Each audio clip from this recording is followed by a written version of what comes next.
vibe of the room when this film was going on, it seemed like people were really into it. There's no dialogue. It's the longest film in the evening, showing the evolution of art, I guess, in a lot of ways. Kind of like, there's so much going on in this film. It seemed like people were really into it. My first language is Farsi, and we have a poet in Iran that we call him, that is called like Khayyam, like anybody who knows Maulana or Khayyam, but Khayyam is different from.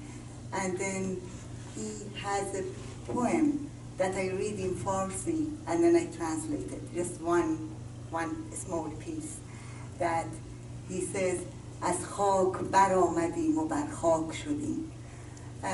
It means that we grow up from the sand and then we come back to the sand. And the whole, that part that it was, they were playing with that scalp of the hand, you could feel that it has life in it, and then it's moving the fingers, and then it just reminds me that poem of the Khayyam.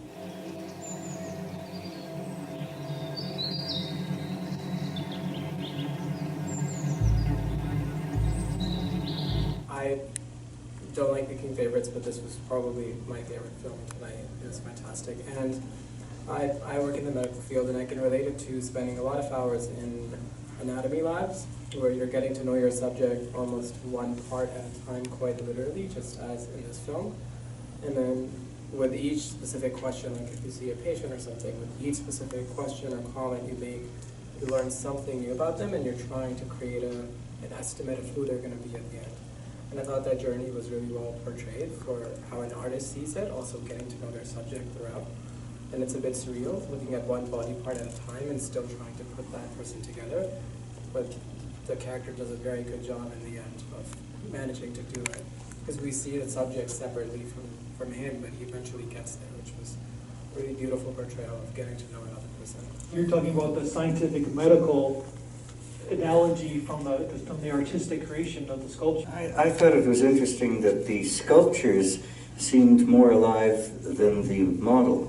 The model was covered in clay and sort of had a non-human or sort of a static sculpted. Most of the shots of her were she was still. She wasn't really moving, but she was covered in. She and the clay were one and the same, and obviously she was the model for some of the sculptures. I just thought it was very beautiful. If someone described that word in I would say in one word, I'd say beautiful. It's a beautiful film. Yeah.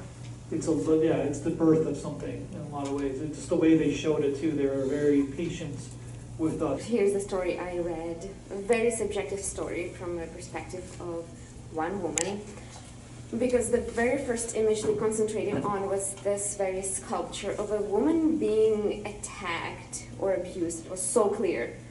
She was in the middle of the woods, this sculpture of a woman protecting herself and fearing for her life.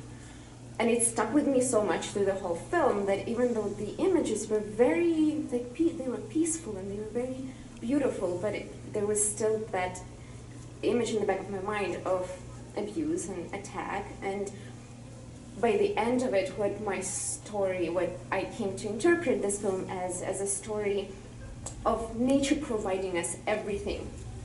He had the burned, the charcoal, he had everything, he had the sand, humans had everything to create anything, and what we created of those materials is more pain and more abuse.